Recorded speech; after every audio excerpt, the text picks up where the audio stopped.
আজ পূর্ণম সাউ তিনি ঘরে ফিরেছেন এবং তাকে সাদরে বরণ করে নিয়েছে গোটা দেশ, গোটা বাংলা, গোটা রিশতা। আজ পূর্ণম ট্রেন থেকে নামার সঙ্গে সঙ্গেই অভ্যর্থনায় ভেসে যান। তাকে নিতে প্রচুর মানুষ ভিড় করেন। সেখানে বাড়ি ফিরেছেন পূর্ণম। 14ই মে পাক কবজা থেকে পূর্ণম মুক্তি পান, আর 23শে এপ্রিল এর আগে পাক রেঞ্জার্সের হাতে বন্দী হয়েছিলেন তিনি। কখন খবর হয়েছিল আপনার মনে থাকবে।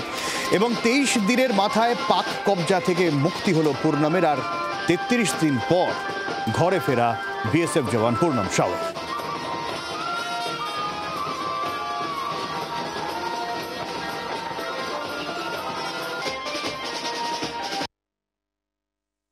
এই মুহূর্তে বাড়ি ফিরছেন পূর্ণম কুমার সাউ এবং তাকে ঘিরে বহু মানুষের উত্তেজনা, উদ্দীপনা খুব স্বাভাবিকভাবে অসাথে রয়েছেন। কেমন লাগছে আপনার বাড়ি ফিরে? এত মানুষ আপনার জন্য অপেক্ষা করছিল।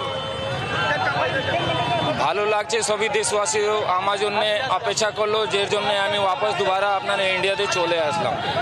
আপনার ছেলে সবারই ধন্যবাদ দিচ্ছি ওর জন্য কি আমি দুবারা ইন্ডিয়াতে চলে আসলাম। ওনাদের আশীর্বাদের জন্য আমি এখানে আজকে রিসার্চে দাঁড়িয়ে চেয়ারম্যান সঙ্গে দাঁড়িয়ে আছি। আপনার ছেলে আপনাকে এসে জড়িয়ে ধরলো, এতদিন পর ছেলেকে জড়িয়ে ধরে কেমন লাগলো? ভালো লাগলো, বাবাকে সবারই মিস করে, ওই জন্য মিস করে আমাকে ভালো লাগলো। কি করবো, এদের দেশের জন্য আমাদের জিয়া মরা করি, দেশের জন্য আমাদের ফৌজে চাকরি জয়েন করেছি, আর দেশের জন্য আমাদের কিছু হয়ে যায় এর জন্য আমাদের নিফিকি থাকে।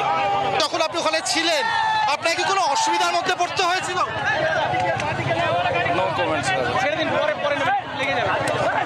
আমরা কথা বললাম পূর্ণম কুমার সাউয়ের সাথে। তিনি ধন্যবাদ দিচ্ছেন দেশবাসীকে, ধন্যবাদ দিচ্ছেন সকলকেই, এবং বাড়ি ফিরে ছেলেকে পেয়ে, পরিবারকে পেয়ে, পাড়ার মানুষকে পেয়ে তিনি আনন্দে উদ্বেলিত। তবে পাকিস্তানে তিনি কেমন ছিলেন সে বিষয়ে কোনো কথা বলতে চাননি। ক্যামেরায় অমিতের সাথে অর্কদীপ্ত, জি 24 ঘন্টা, রিশরা। বিএসএফ জওয়ান স্বামী পাকিস্তানের হাতে বন্দী। খবর পাওয়া মাত্র লড়াই করেছিলেন, স্ত্রীও ছুটে গিয়েছিলেন বিভিন্ন জায়গায়, পাঠানকোটে গিয়েছিলেন, বিএসএফের শীর্ষ কর্তাদের সঙ্গে দেখা করেছিলেন, তাদের আশ্বাস নিয়ে ঘরে ফিরেছিলেন। আজ স্বামী ঘরে ফিরলেন। কি বলছেন পূর্ণম সাউয়ের স্ত্রী, শুনবো। রিশরাতে পৌঁছে গিয়েছেন পূর্ণম কুমার সাউ, ওনার স্ত্রীর সাথে কথাগুলো কিরকম লাগছে? মানে সকাল থেকেও আপনি ওয়েট করছিলেন।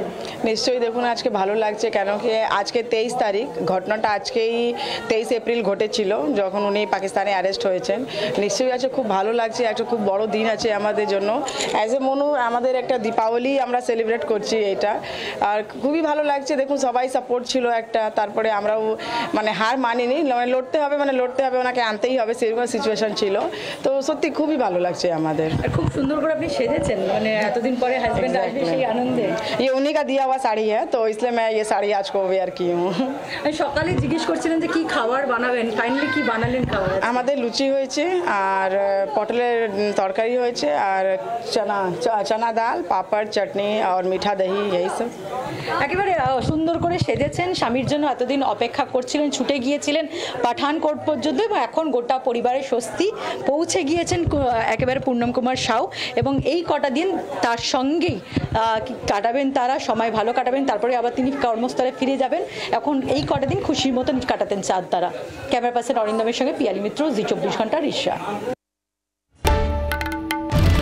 বাংলার আওয়াজ, বাঙালির আবেগ, জি 24 ঘন্টা।